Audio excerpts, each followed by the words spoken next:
sticks together. Thanks to an Ouch. agreement put in place before Disney's Marvel Cinematic Universe took off, Sony controls the film rights to several lesser-known characters from the... The fact that Morbius is in here, like, I only saw the trailer. I have yet to see the movie. But the fact that they put it in here as the absolute worst movies? Damn.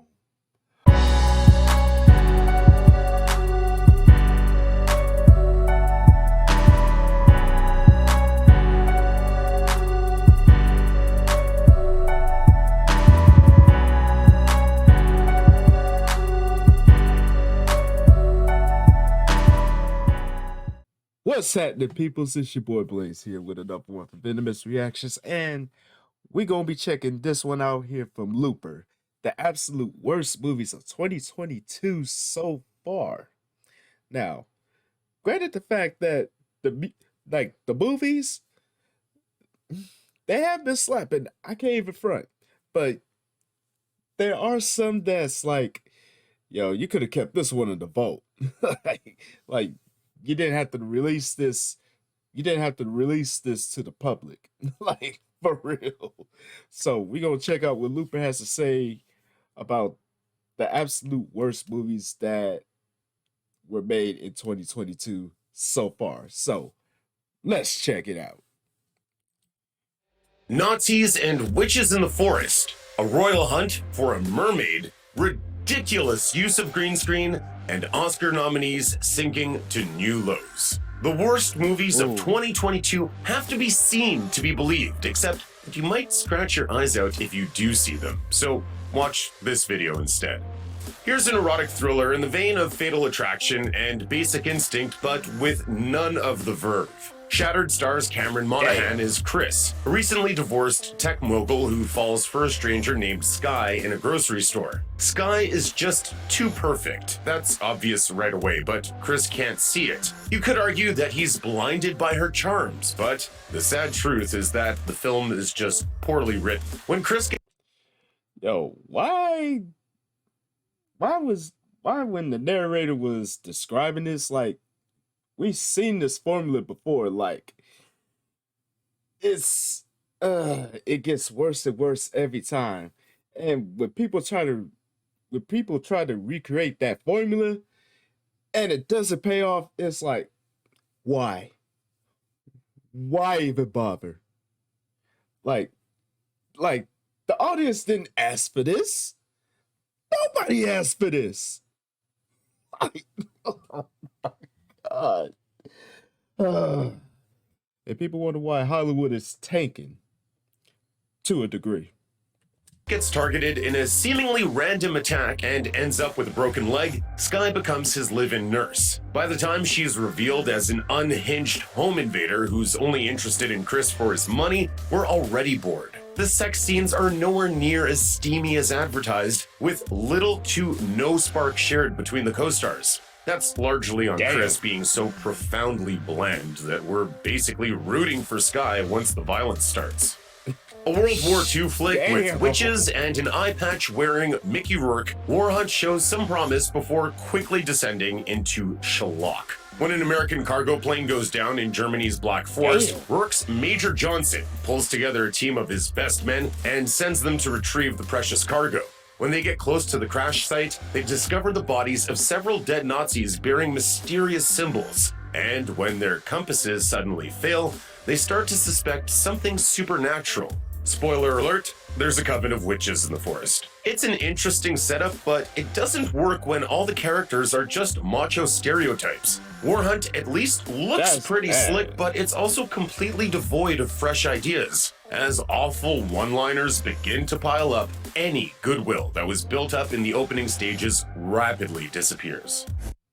I mean, I never see War Hunt, but at least I can give like a decorum of credit to all of the graphic detail that was in the shots that they were showing. Other than that, with that description, I wouldn't even watch that on cable. I wouldn't even watch that on streaming. And that's bad. Whew. Stop that crap right. I cut out carbs, sugar. It was just Oh, you know what? These damn ass is getting on my damn nerves. Get it out of here. By longtime X-Men writer, producer, director Simon Kinberg, The 355 is the sort of film that really should have been a lot better. This globe-trotting spy flick is forward-thinking and features some top-tier talent, but none of them can elevate this generic thriller. If you must know the plot, it features Jessica Chastain as Mason Brown, a no-nonsense CIA agent who has to team up with other female spies from around the globe to prevent a decryption drive capable of hacking any system on Earth from falling into the wrong hands. The critics weren't especially kind, and we don't blame them. Despite their considerable talents, the cast of Lupita Nyong'o, Penelope Cruz, Diane Kruger, and Fan Bingbing couldn't do much with the clunky dialogue or the played-out cliches. The 355 is a waste of talent and of everyone's time. Yeah, when cliches ruin the movie, you know the writing just got lazy. And one thing you want to avoid is including like the typical cliches, because then it becomes predictable. And when it becomes predictable, people quickly lose interest in the movie just like that. But lo and behold, they never learn. He rose to fame as a fake prince in 2019's Aladdin, but Mina Massoud plays a real prince in 2022's The Royal Treatment. Unfortunately, it's a formulaic and forgettable Netflix rom-com. Prince Thomas lives in a castle and has his every need attended to, but he's just a normal guy underneath it all. He meets a hairdresser named Izzy after his assistant accidentally calls her salon and hires her for a one-off haircut. Of course, it becomes more than a one-off. Izzy leaves the prince's hair half-finished after witnessing a member of the royal staff being treated poorly, and he's forced to seek her out so that she can finish. It sounds romantic, but there's no spark here, and all the comedy half of the rom-com is missing as well. The Royal Treatment is an undeniably humorless and tedious affair from start to finish. Even if you're obsessed with royal romances, there are several better options on Netflix, like A Christmas Prince, The Royal Wedding, which is far from a classic, but it's Citizen Kane compared to this glorified Lifetime movie. A historical fantasy that spent years in production hell, The King's Daughter stars Pierce Brosnan as King Louis XIV of France, who sends his men to search for a mythical mermaid. Louis wants to live forever, and he believes the mermaid can make that happen. Alas, his plan gets derailed when his illegitimate daughter learns of the mermaid's existence. This isn't one of those films that's so bad it's good. It's just straight up bad, and we mean bad. The King's Daughter is an adaptation of the novel The Moon and the Sun, which won the Nebula Award in 1997. It's a fantastic read, but the movie does it a huge disservice. When people try to adapt from the movie, I mean, not the movie, but when they try to adapt from the novel and put it into like a quote unquote blockbuster, it doesn't pan out well. You know, just leave the elements where they should be in the book. Don't try to make it into a blockbuster, because it's not gonna work. Stop it. Just stop. Please. Paramount removed the film from its release schedule just weeks before it was due to hit cinemas in 2015 with no explanation. Years passed before it saw the light of day, and when that eventually happened, it was easy to see why it was hidden away for so long, as the whole thing just meanders before flopping to an unsatisfying finish. In the style of the Happy Madison-produced Netflix films before it, the Kevin James-led Home Team falls far short of funny. This gross-out sports comedy is loosely based on the real-life story of football coach Sean Payton, who became the new offensive coordinator of his son's 6th grade team during his one-year suspension from the NFL. It's a fascinating story, but Home Team isn't particularly interested in the nitty-gritty. This is a PG comedy starring a bunch of kids, after all. That would be forgivable if it were funny, but the script lacks any true laugh-out-loud moments, as it also fails to capitalize on the potential of Peyton's unlikely saga. James plays Peyton as a permanently scowling mansman who knows next to nothing about his son. And that shouldn't come as much of a surprise to those who have seen their fair share of Adam Sandler-produced films. As Amy Nicholson of the New York Times put it, the facts have been rejiggered to fit the Sandman's formula. Our hero is a seething screw-up, and everyone else is even worse. We're not mad at home team, we're just disappointed. In the right hands, it could have been a touchdown, but instead, it's a lazy comedy that just isn't worth your time. We get it. You fall down, you're heavy, hilarious. Perhaps the world just isn't ready to laugh at the collective trauma that was the COVID-19 pandemic. The Bubble marks a major misfire for its director, master of comedy Judd Apatow. The story is about the chaotic production of Cliff Beast's 6 Battle for Everest, Memories of a Requiem, a crummy blockbuster franchise movie shooting during COVID-19 lockdowns. This requires the cast of spoiled stars to stay in their rooms, act against green screens, and endure health protocols, all of which they snottily bristle against. Simply put, The Bubble is a certifiable dud. Perhaps its biggest sin is that despite one of the most formidable casts of comedically skilled actors ever assembled, it doesn't provide nearly enough laughs.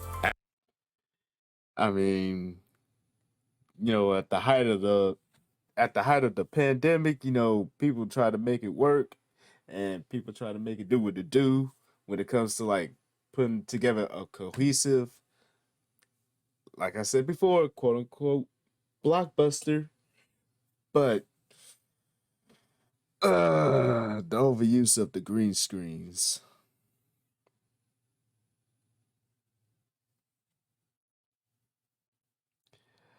That just set it off for me. As Katie Reif of Polygon mercilessly described it, The Bubble is composed mainly of long, excruciating sequences where everyone is trying very hard and producing zero laughs, like people trying to start a fire by rubbing 2 wet sticks together. Thanks to an agreement put in place before Disney's Marvel Cinematic Universe took off, Sony controls the film rights to several lesser-known characters from the fact that Morbius is in here. Like, I only saw the trailer. I have yet to see the movie. But the fact that they put it in here as the absolute worst movies? Damn. Hold up. I gotta hear the reason why on this one. the Spider-Man canon. This has resulted in the 2 somewhat well-received Venom flicks, but then in 2022, we were subjected to Morbius. It stars human punchline Jared Leto as living vampire Michael Morbius, a scientist who cures himself of a blood disorder with an experimental treatment of his own design. Hello, Okay. I'm a Morbius. I'm a very scary vampire. Oh, boo, I'm gonna suck your blood. Michael also accidentally makes himself a very special vampire as he feasts on the blood of humans and also has superpowers. This fuels his epic battle for the ages against Milo, his surrogate brother who has the same blood disease and contracts the same powers but becomes the evil counterpart to Michael's good vampire. Currently, Morbius is the worst reviewed film yet in Sony's Spider-Man adjacent cinematic universe, and we have to agree with that assessment. You'll be begging to have all the blood drained out of your arteries while watching. Damn. That makes me not even want to watch it now. Like, damn. That's the thing about the trailers. They can hype it up to where you're amped up for the movie, but when you actually see the movie, you're left in disappointment. It happens every time. And for Morbius to have that low rating, whew, that's gotta hurt. Whew.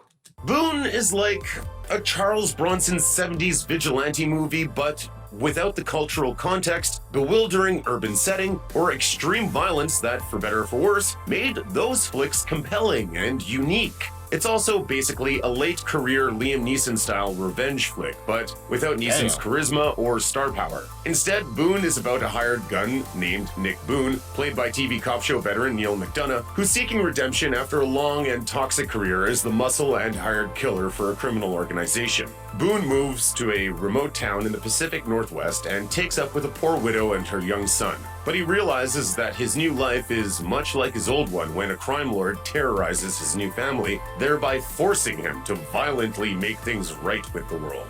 Not too many critics even bothered to review Boone, but those who did basically hated it. As Brian Orndorff of Blu-ray.com scoffed, when the budget is this low and the star power this minimal, it's best to go crazy with action, which this picture tries to avoid until the final act. Ouch. That's... I don't even know what to say about that one. Makers of Measure of Revenge seem to be motivated by a desire to craft a film as seedy as possible, but without the quirky characters or daring plot necessary to justify a descent into the grimiest parts of human existence.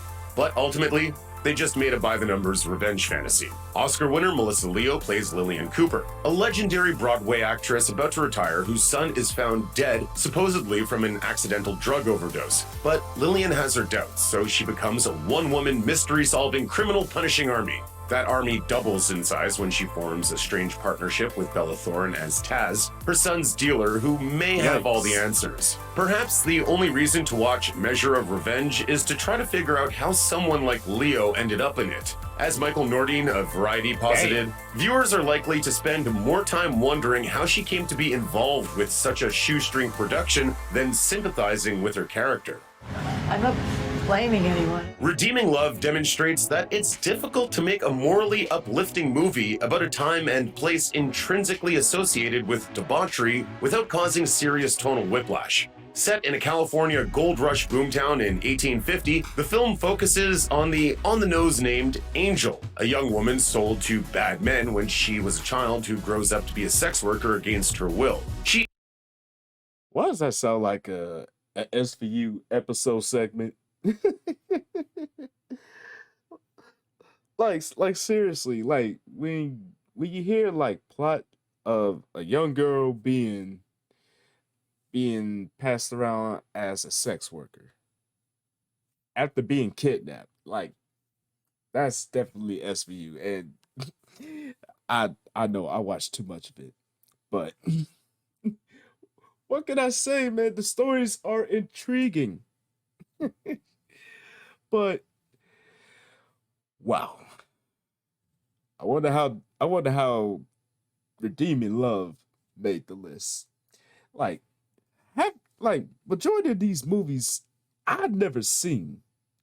And for what Looper is telling about these movies, I'm glad I didn't. Especially Morbius. Like, wow.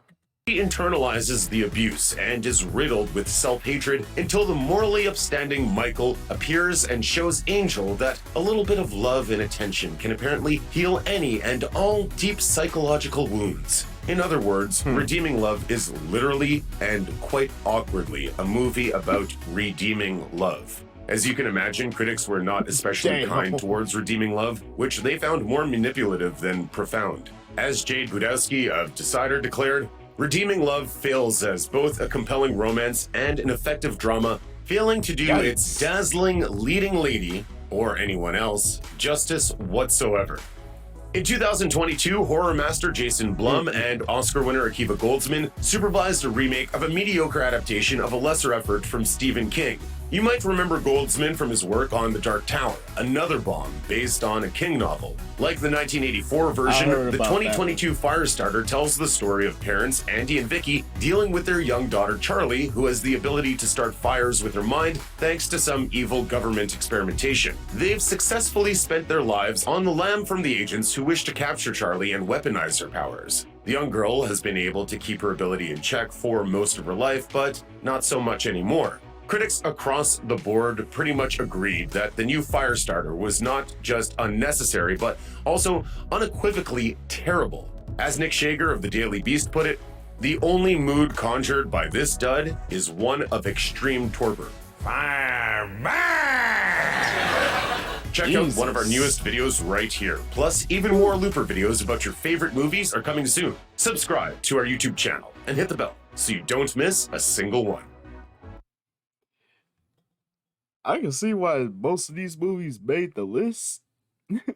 Quite a few of them I'm scratching my head over. One of them is Morbius. Like, oh my god. As much hype as that movie got from the trailer, for the movie to turn out to be like an absolute comedic failure, that's another thing. Oh my god.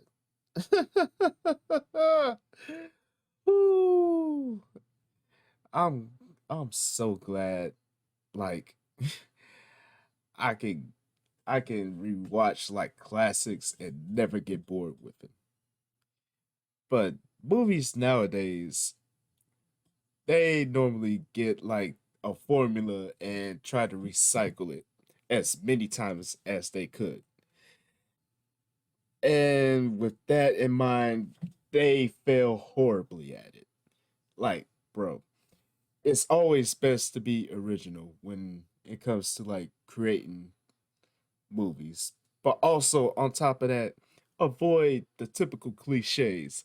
If you do that, you may create something that it could be enjoyable.